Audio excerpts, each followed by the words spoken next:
You can't be an average person and impact your generation. You can't be an average person and lead your generation.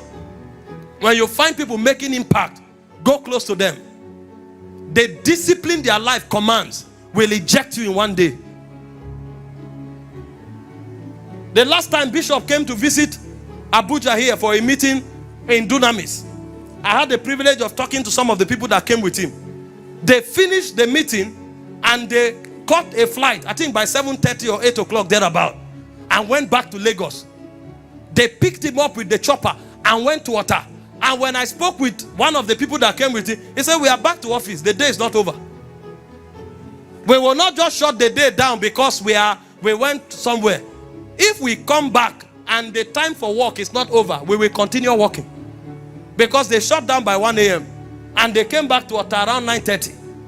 So it doesn't mean, oh, today we travel to Abuja, so go and rest. Rest where? There's work to be done. And then when you see them making so much strides from the place of rest, you think God loves these people. So God doesn't love you, and you are still alive. Power, I beat my body.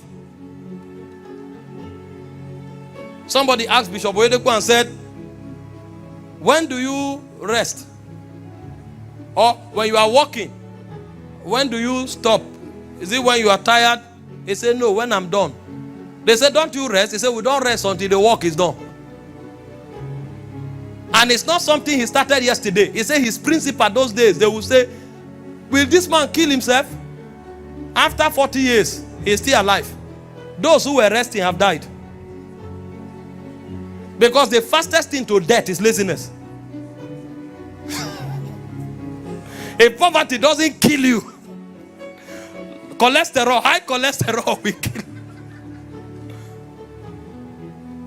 Doing nothing and they say they are tired. Tired from what? What did you do that you are tired? Stealing. They don't beat themselves. They don't discipline themselves. So great potentials never manifest. And can I tell you something? The higher the weight of your destiny, the stronger this requirement. But unfortunately, it is those who are not expected to do much that are even lazy around. The other time I went to a campus to preach, and I was just led to interact with some of the students. Some psychology students were complaining. Sociology students complaining. And I said, how many courses are you doing? They said 7 courses. Where is your lecture note? One lecture note is 10 pages. And they fail more. Sociology, they fail more. Theater arts, they fail more. They fail more. Go to engineering, where they do all the calculation and crack their brain. That's where you have the highest results. You come for convocation most of the time, engineering and medicine, that are doing 10 to 20 times the work that the other social science students or art students are doing. They are the ones who graduate as best students. And then you are thinking, these ones have harder work. They should be the ones failing. But you see, the greater the responsibility, the greater the awareness. Go to the class around 2 a.m. You will hardly find a sociology student reading. A select student, mechanical engineering student, medicine and surgery students that are there reading. And when exam comes, the guy who is reading anatomy textbook that is this big is the one who passes. Somebody whose lecture note is 10 pages. You will come to their board, you see E, F, E, F. When they have C, they say, Kai, thank God, we passed, we passed.